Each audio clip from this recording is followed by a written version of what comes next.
ऊपर से सफेद, नीचे जो उसकी डंडी होती है वो थोड़ी नारंगी होती है, संतरे के कलर की होती है, नारंगी कलर।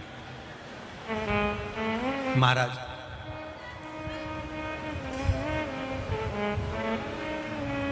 रात्रि में खिलने वाला ये फूल, रात्रि में जो फूल खिलता है ये पारिजात का, और हार श्रृंगार का जो ये पुष्प है जिसको हार श्रृंगार भी कहते हैं, पारिजात भी कहते हैं, और कहीं कहीं इसको शिरडली का पुष्प भी कहते हैं।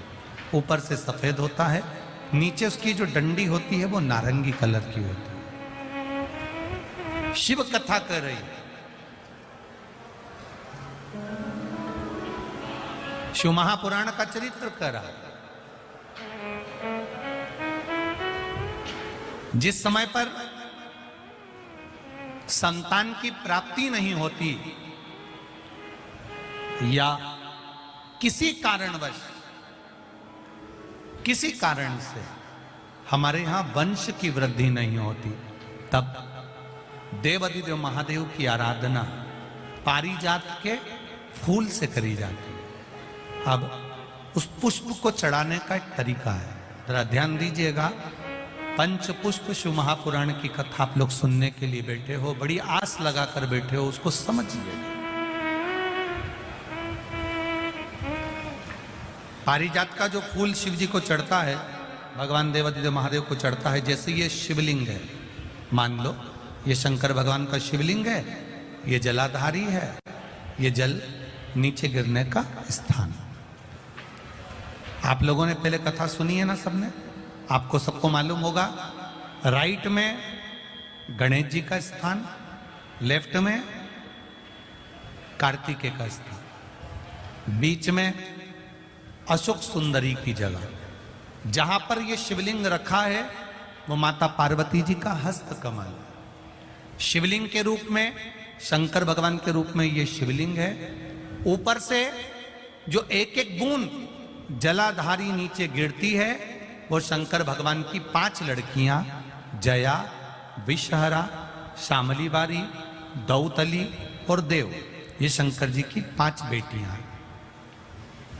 वंश वृद्धि के लिए, कार्य सिद्धि के लिए, वैभव प्राप्ति के लिए, या अपने हृदय की सुख समृद्धि के लिए, संतान प्राप्ति के लिए पारिजात हार श्रृंगार के फूल की शिव जी को आराधना होती है। हार श्रृंगार का जो पुष्प होता है, अशोक सुंदरी वाली जगह पर हम पारिजात के पुष्प को समर्पित करते हैं। उसकी डंडी का जो मुख है वो शिवलिंग की ओर होता है जब अपन अशोक सुंदरी पर चढ़ाते हैं, और फूल का मुख इधर होता है। वापिस उसी पारिजात के पुष्प को उठाकर हम माता पार्वती जी के हस्त कमल पर, जो गोल हस्त कमल है, वहां समर्पित करते हैं।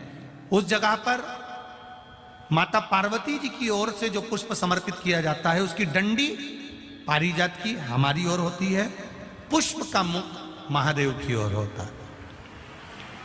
तीसरी जगह जब हम पारिजात के पुष्प को अशोक सुंदरी पे से उठाकर जगत जननी के हस्त कमल पर रखते हैं, हस्त कमल पे से उठाकर देवाधिदेव महादेव के शिवलिंग पर रखते हैं, उस समय पर पारिजात के पुष्प की डंडी शिवलिंग के ऊपर होती है और फूल का मुख अपनी ओर होता है। इस जगह पर पारिजात के पुष्प की डंडी के केसर से ही महादेव को त्रिपुंड लगाया जाता है और महादेव से प्रार्थना करी जाती है। अब पारिजात के फूल का केसर कैसे बनाना है वो भी एक बार आप लोग अच्छे से समझे। जैसे मान लो अभी पारिजात का तो फूल यहाँ पर नहीं है, पर आप टीवी पर दर्शन कर रहे होंगे। पारिजात पुष्प की जो पीछे की डंडी होती है, फूल सफेद और पीछे जो डंडी होती है नारंगी कलर की, केसरिया कलर की, उसको तोड़ लिया जाता है। तोड़कर ऐसी 25-50 फूल की पीछे की डंडी को तोड़कर उसको रख दिया जाता है। उसको धूप में नहीं सुखाते, केवल घर में उसको एक कटोरी में या थाली में रख दो, वो धीरे धीरे सूख जाएगा। सूखने के बाद उसको पीस लो, पीसकर फूल की उस डंडी का, और जिस समय वंश के लिए, सिद्धि के लिए, कार्य सिद्धि के लिए या वैभव प्राप्ति के लिए हम पारिजात का पुष्प देवादिदेव महादेव को समर्पित करते हैं, उस समय इसी को पानी में घोलकर देवादिदेव महादेव को जब आप लगाएंगे तो जैसे केसर घुलती है, केसर का जैसे कलर होता है, केसर जैसी सुगंध करती है, वैसे की वैसे ही ये पारिजात की जो डंडी आप लोगों ने सुखाई है, वही डंडी का जो चंदन बनाया है, शिव जी को लेपन करा है, उस समय पर अपने हृदय की बात आपने जो देवादिदेव महादेव को कही है, बस वही सुगंध हमारे जीवन में आना प्रारंभ हो जाती है। वो पारिजात हार श्रृंगार, अगर आपके यहाँ हार श्रृंगार का पेड़ लगा हो, पारिजात का पुष्प यदि आपके यहाँ होता हो, रात को खिलता है, सवेरे मिलता है, ऐसा पारिजात का अगर वृक्ष आपके यहाँ लगा हो तो प्रयास करना। 12 महीने शिवरात्रि आती है, बोलो आती कि नहीं आती? आती है ना 12 महीने। 12 महीने शिवरात्रि आती है। कैलेंडर पर एक गोला बनाकर रख देना कि हमको ये शिवरात्रि आई है, हर महीने की शिवरात्रि तुम्हारे ध्यान में रहेगी। एक पारिजात का पुष्प, हार श्रृंगार का पुष्प एक अगर देवादिदेव महादेव को आपने चढ़ाना चालू कर दिया, समर्पित करना प्रारंभ कर दिया, तो आपको पीछे पलट कर देखने की जरूरत नहीं पड़ेगी, महादेव हाथ पकड़ ही रहता। पारिजात का पुष्प शिव को समर्पित हो।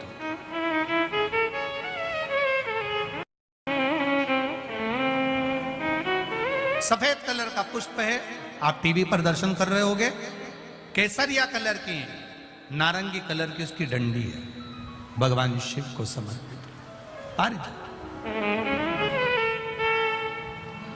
जब हम देवादिदेव महादेव को जल समर्पित करते हैं, भगवान शंकर को जब हम जल चढ़ाते हैं, उस समय पर भी भगवान को, अगर तुम्हारे पास में थोड़ा सा पारिजात की जो डंडी है सुखाई है, आपने पारिजात फूल के नीचे की जो डंडी है उसको तुमने सुखाकर अगर चंदन बनाया है, तो वो चंदन आप प्रतिदिन भी देवादिदेव महादेव को समर्पित कर सकते हो। पारिजात पुष्प।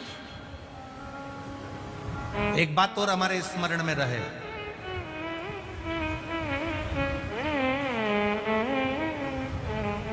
भगवान शिव को जो ये 5 तरह के पुष्प समर्पित करे जाते हैं, इन पुष्पों की डंडी जो पीछे लगी होती है, इसको तोड़ा नहीं जाता शिव जी को चढ़ाते समय, इसका स्मरण आपको रहे।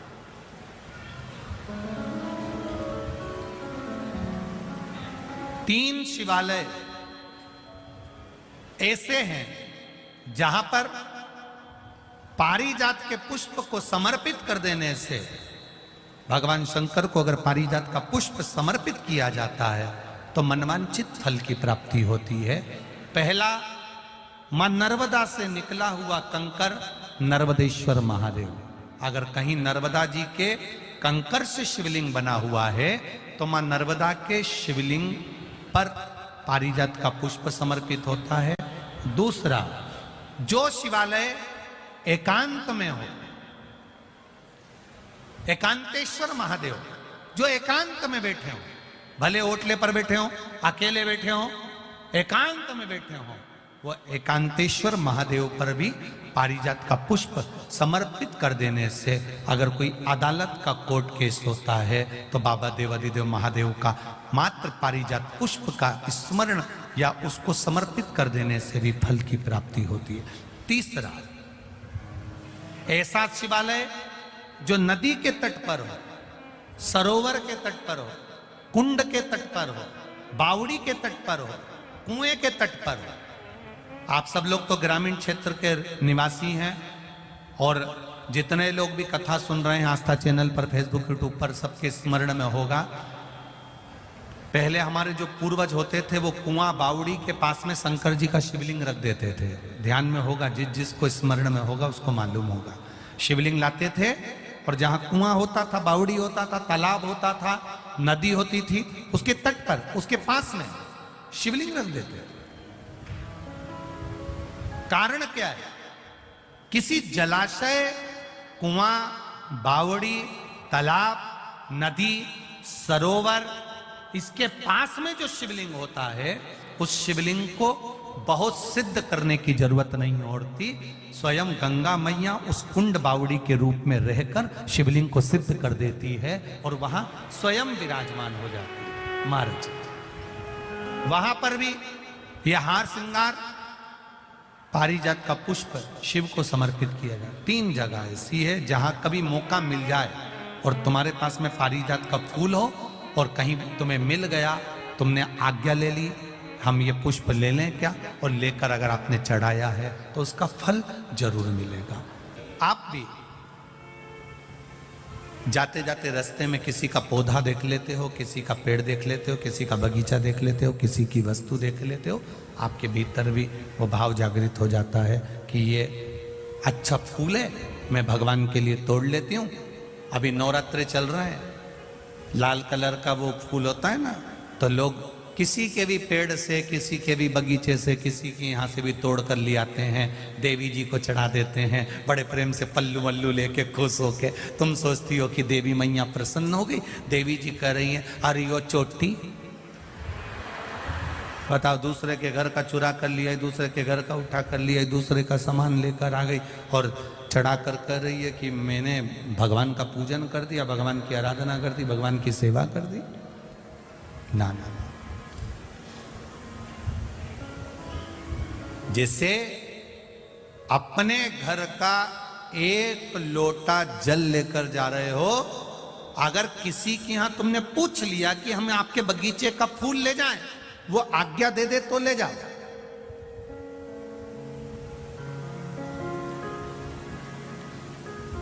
रहे हो तो वायु पुराण कहती है, वायु पुराण वर्णन करती है। आप लोगों को तो मालूम होगा, आप लोग क्योंकि सब कोटेश्वर के पास के हो, तो आप लोगों के तो स्मरण में होगा कि शंकर भगवान को या देवताओं को जो पुष्प चढ़ता है, उस फूल को अगर कोई पेड़ पे से, डाली पे से तोड़ा जाता है तो नहाकर नहीं तोड़ते। भगवान को चढ़ने वाले पुष्प को बिना नहाए तोड़ा जाता है। नहाकर पुष्प नहीं तोड़ा जाता।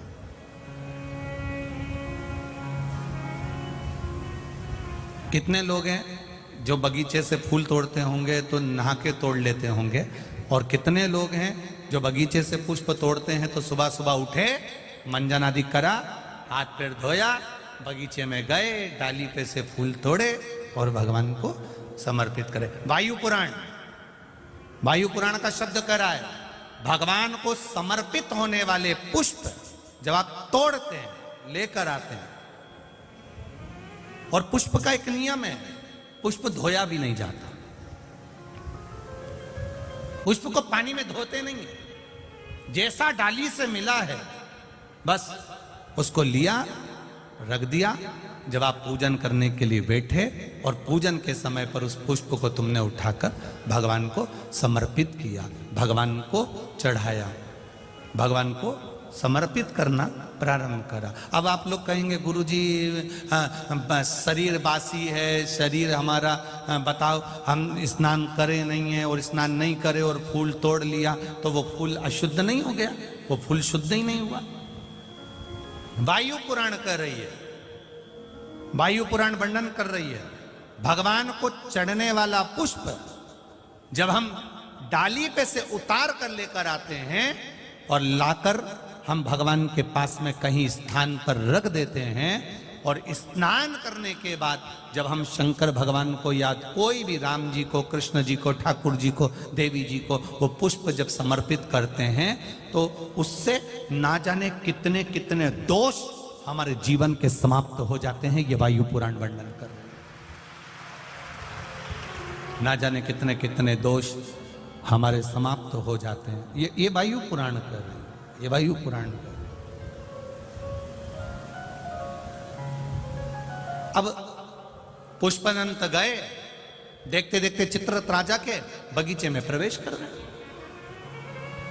अब चित्ररथ राजा के बगीचे में प्रवेश कर, बड़ा सुंदर बगीचा था, बड़ा सुंदर, देखकर मन में उमंगता आ गई कि मुझे इसमें से पुष्प तोड़ना। राजा चित्ररथ के बगीचे में प्रवेश कर गए, बिना पूछे, बिना जाने, बिना बात करे, बस बगीचे में गए और फूल तोड़कर, पत्तियां तोड़कर लेकर आ गए और लाकर उन्होंने भगवान शंकर को समर्पित करना प्रारंभ किया।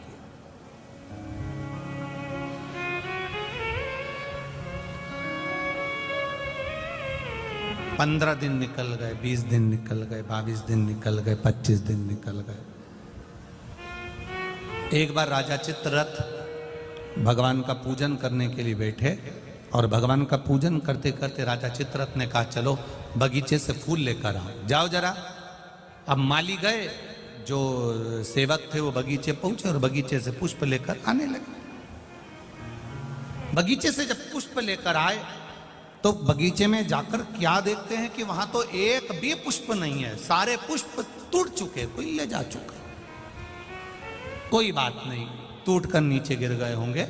दूसरा दिन हुआ, तीसरा दिन हुआ, चौथा दिन हुआ, पांचवा दिन हुआ। रोज बगीचे से फूल गायब हो जाते हैं, रोज बगीचे से फूल समाप्त हो जाते हैं और वो फूल मिल नहीं पाते हैं। बड़ा दुखी होते हैं राजा। आज राजा को क्रोध आ गया, आखिर बगीचे में से फूल चुरा कौन रहा,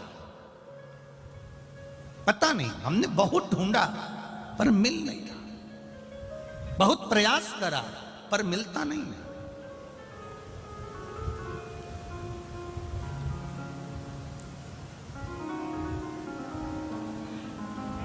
दूसरे दिन दूतों को बगीचे में चुपचाप से बिठा दिया गया, पर पुष्पदंत गंधर्व को तो वर मिला हुआ था, पुष्पदंत गंधर्व को तो आशीर्वाद मिला हुआ था कि ये दिखेगा नहीं, ये दिख रहे हैं ना, ये दिख रहा, और फूल टूट गए, ले गए।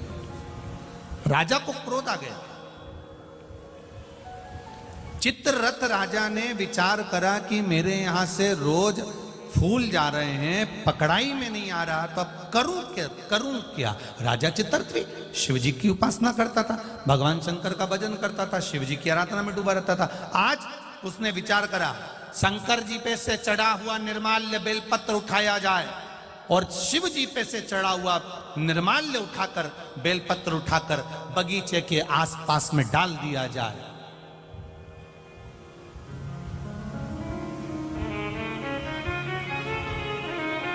लोग समझते नहीं हैं, मंदिर में जाते हैं, भगवान पे चढ़ा हुआ फूल, भगवान पे चढ़ी हुई बेलपत्री पूरे मंदिर में जहां वहां पड़ी रहती है और लोग उस पे से चलते हुए, लांघते हुए निकल जाते हैं। पंच पुष्प शिव महापुराण की 2 बातें अपनी जिंदगी में उतार कर रखना। यदि ये 4 चीजें कभी बासी नहीं होती। गंगा का जल अगर आपका 2 साल, 5 साल, 10 साल, 15 साल, 20 साल पुराना भी रखा है तो वो बासी नहीं होता। कमल का पुष्प भगवान शिव को समर्पित करने के बाद 5 दिन तक बासी नहीं होता। बेलपत्री, एक बेलपत्री देवाधिदेव महादेव पर चढ़ी हुई है, उसको धोकर चढ़ाते रहें, वो कभी बासी नहीं होती। और तुलसी का दल कभी बासी नहीं होता, ये बासी है ही नहीं।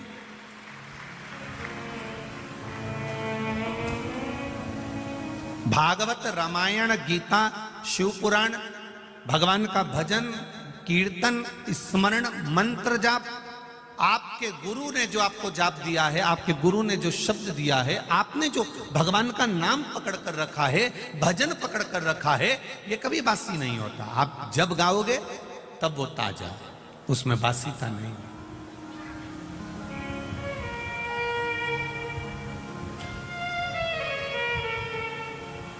एक उस पुष्प को आपने तोड़ लिया,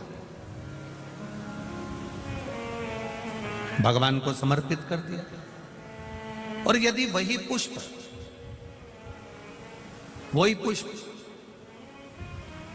आप बिना पूछे, जिसका बगीचा है, जिसका पौधा है, जिसका पेड़ है, उससे तुमने पूछा ही नहीं और तुमने तो सोचा हाँ सवेरे सवेरे कौन देख रहा है, फूल तोड़ा लिया और शंकर जी को चढ़ा दिया। तो शिव महापुराण की कथा कहती है ये पुण्यता का कार्य नहीं है, यह पाप कर्म की शुरुआत हो जाती है, इसमें सुख का अनुभव नहीं होता। थोड़ा आप लोगों को भले बुरा लग सकता है कि हम दूसरे के पेड़ से फूल तोड़ कर ला रहे हैं, या तो आपको उस पेड़ वाले से हम दूसरे के बगीचे से पुष्प लेकर आ रहे हैं, या तो उस बगीचे वाले से हम दूसरे के यहाँ से पुष्प लेकर आ रहे हैं। उस पुष्प जिसके बगीचे से ला रहे हो, जिसके पौधे से ला रहे हो, जिसके वृक्ष से ला रहे हो, शंकर भगवान को फूल चढ़ाने का भी नहीं है आपके पास में, तो आप एक चावल का दाना चढ़ा दो पर अपना चढ़ाओ। शंकर जी को अगर फूल चढ़ा रहे हो तो आप पहले सामने वाले से पूछो कि आपके बगीचे से मैं रोज फूल तोड़ सकती हूँ, आपके यहाँ पेड़ से मैं आप पुष्प ले सकती हूँ। अगर वो कह दे हाँ हमारे यहाँ तो लगे ही रहते हैं, तुम्हारा मन करा करे तोड़ लिया करो, तुम्हारा मन करे उतार लिया करो और भगवान को चढ़ा दिया करो, तो वो पुष्प जब आप शिव जी को चढ़ाओगे तो आपको जीवन में एक आनंद की अनुभूति होगी और आपके कार्य सफल होना प्रारंभ हो जाएंगे अपने आप।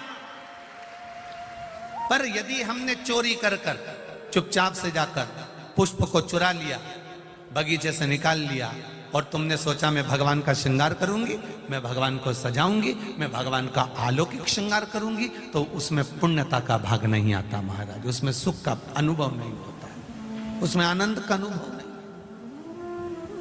महापुराण की कथा, स्कंद पुराण की कथा ये कहती है कि शंकर भगवान पर एक लोटा जल चढ़ाने वाला या शिव महापुराण की कथा को सुनने वाले की 7 पीढ़ी नहीं 71 पीढ़ी तर जाती है।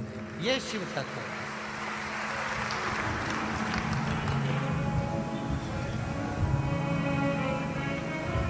जाते थे, मंदिर जाते थे, मंदिर का ही जल भरकर शिव जी को चढ़ा देते थे। अब आप लोग मंदिर का जल लेते हो क्या? बोलो बोलो, जम के बोलो जरा। नहीं लेते। कहां से लेकर जाते हो? अपने अपने घर से लेकर। कारण क्या है? वास्तु दोष होता है तो घर में होता है, पितृ दोष होता है तो घर में होता है, काल सर्प दोष होता है तो घर में होता है। घर के हंडे में से, मटके में से, परिंडे में से जब हम एक लोटा जल लेकर जाते हैं और शिव जी को समर्पित करते हैं तो अपने घर के सारे दोष अपने आप समाप्त हो जाते हैं, केवल जल समर्पित कर देने पर, केवल जल चढ़ा देने पर सारे दोष मिट जाते हैं, सारे दोष लिए वो गया।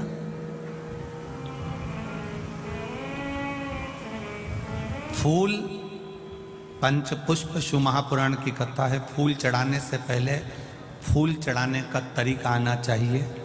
फूल चढ़ाने से पहले कौन से पुष्प आप देने जा रहे हो, वो फूल कहाँ से लेकर आए हो, उसका तरीका आना चाहिए। भले आपके पास में पुष्प नहीं है, आपने मंदिर कई पुष्प चढ़ाया तो उसका भी तरीका आना चाहिए।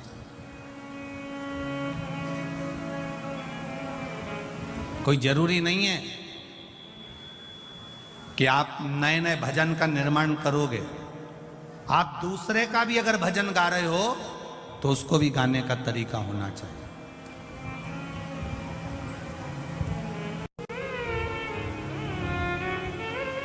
पंच पुष्प शिव महापुराण की 2 बातें अपनी जिंदगी में उतार कर रखना। यदि कोई बड़ा रोग अपने जीवन में नहीं चाहते हो, इस मुख को चाहते हो, इस मुख को जिंदगी भर शुद्ध चाहते हो और इस मुख में कभी कोई बड़ी बीमारी नहीं चाहते हो, तो 2 बातें अपनी जिंदगी में उतार कर रखना। एक, भगवान के पड़े हुए निर्माल्य पर कभी लांगा ना जा। दूसरा, अपने मुख में पान खाकर, गुटखा खाकर या कोई वस्तु खाकर जो मंदिर के लिए रास्ता जा रहा हो, भगवान की कथा के लिए रास्ता जा रहा हो, भगवान के द्वार पर रास्ता जा रहा हो, वहां अपने मुख से थूका ना जाए। जितने लोग पार कर कर जाते हैं उतना दोष आपको लग जाता है और आपका जीवन नष्ट हो जाए।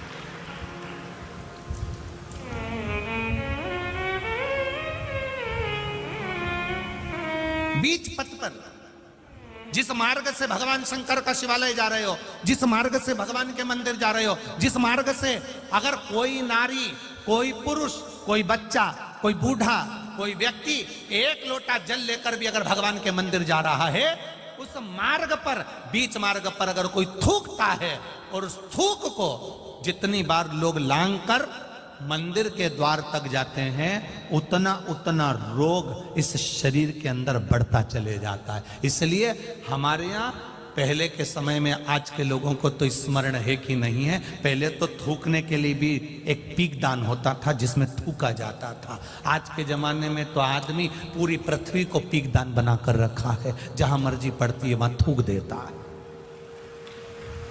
ये श्रेष्ठता नहीं है हमारे। ये वसुंधरा, ये पृथ्वी, ये वसुंधरा, ये भूमि माता, ये पृथ्वी माता, जिसकी गोद में हम पाल पोस कर बड़े हुए हैं, जिसका दिया हुआ अन्न हम पा रहे हैं, जिसके आनंदमय आशीर्वाद से हम अपनी जिंदगी जी रहे हैं, इस पृथ्वी को भी नमन करना चाहिए, नमन, प्रणाम करना चाहिए।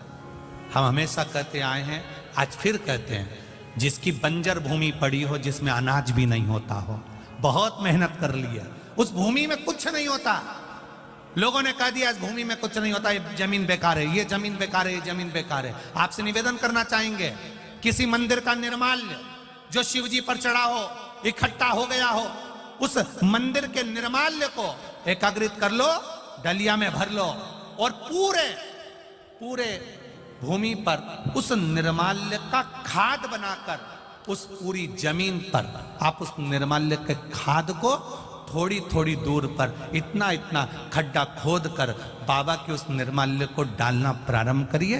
क्यों?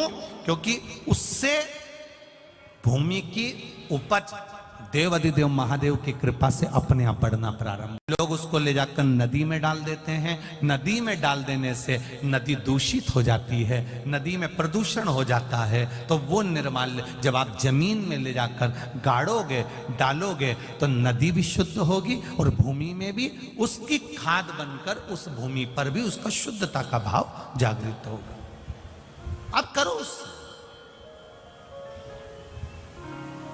आप कहो,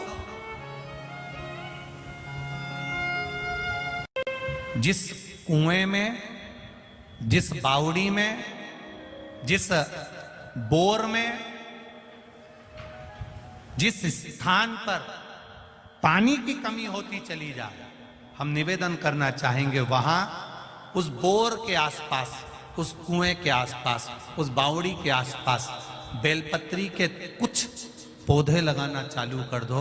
धीरे धीरे मेरा महादेव पार्वती से मिलने के लिए आएगा तो गंगा को साथ में लेकर आ जाए, अपने आप आए। और थोड़ी थोड़ी दूर पे बेलपत्री के वृक्षा का रोपण करना प्रारंभ करिए।